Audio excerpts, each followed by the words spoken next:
Vamos voltar ao noticiário nacional agora. A Justiça do Rio de Janeiro inocenta os policiais envolvidos na operação que terminou com a morte do menino João Pedro. Para a juíza Juliana Bessa Ferraz, os 3 agentes agiram em legítima defesa. O adolescente morreu em maio de 2020, quando brincava em casa com amigos. Legítima defesa? Pois é.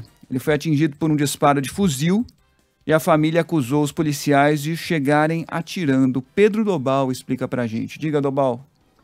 Pois é, os familiares, inclusive, já disseram que vão recorrer dessa decisão que absolveu os 3 policiais que são réus, pela morte do adolescente João Pedro Matos Pinto, que na época tinha 14 anos. Esse caso aconteceu no Complexo do Salgueiro, em São Gonçalo, na região metropolitana do Rio, no ano de 2020. E aí essa decisão de ontem, da juíza Juliana Bessa Ferraz, diz que, então, ela decidiu encerrar o processo sem que os acusados fossem levados a júri popular. A gente conversava com a família ao longo dos últimos meses, ao longo das últimas semanas, e havia essa expectativa de que os policiais fossem a júri popular. Isso nem aconteceu, o processo, então, foi encerrado, mas ainda cabe recurso dessa decisão. O que a juíza entendeu é que os agentes agiram em legítima defesa e não tinham qualquer intenção de matar o adolescente. Ele foi baleado dentro de casa durante essa ação que envolvia policiais federais e também policiais civis dentro da comunidade. Estava com outras 5 crianças brincando,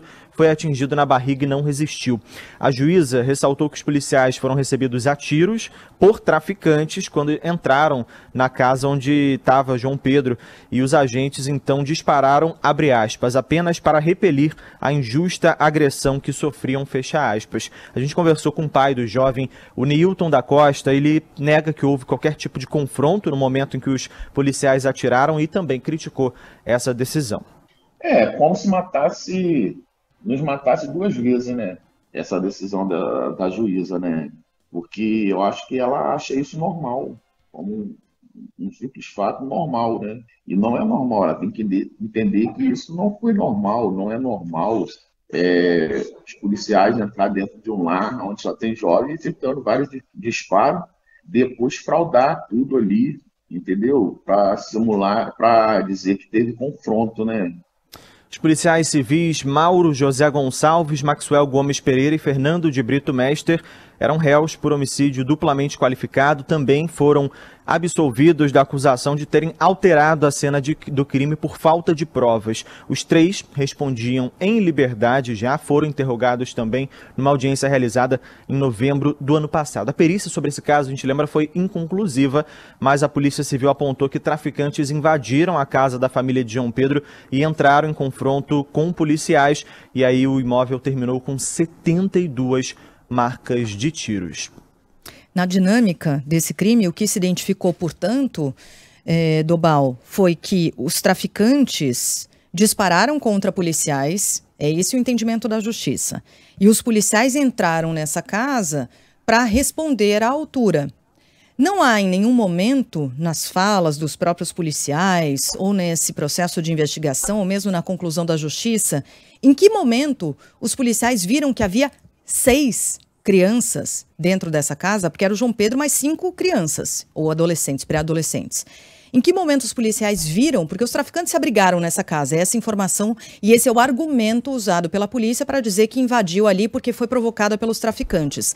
Em algum momento os policiais se manifestam dizendo, vimos as crianças, tentamos protegê-las, houve algo nessa direção ou não? Essa é uma decisão de 322 páginas que a gente teve acesso agora há pouco, e na dinâmica descrita na parte final, que é a que a gente conseguiu acompanhar até agora, a gente observa que eles dizem que houve essa troca de tiros entre policiais e traficantes. Em um determinado momento, essa troca de tiros parou, e aí os criminosos teriam então atirado uma granada contra os policiais, e aí nesse momento os policiais então teriam começado a atirar novamente, e aí depois, segundo o que foi descrito pelos policiais, e aí depois eles souberam que esse adolescente inocente tinha sido morto durante o confronto. Traficantes se utilizando das crianças, fica evidente. É claro que a gente vai ter de se debruçar ainda sobre todo o texto dessa decisão, são mais de 300 páginas, como disse o Dobal, mas são traficantes claramente se utilizando de crianças como escudo para tentar se defender. Só que de traficante, o que a gente espera? Bandidagem, crime. É isso que a gente pode esperar de traficante, nada diferente disso, né? São escória, né? Esses traficantes que se utilizam de crianças para isso. Do lado do Estado, representado pela polícia, a gente espera a preservação da vida de inocente, preservação da vida de crianças, e foi exatamente o que infelizmente não aconteceu nesse caso, mas certamente a gente vai voltar ainda a esse assunto por aqui. Valeu, Dobal. Valeu, um abraço.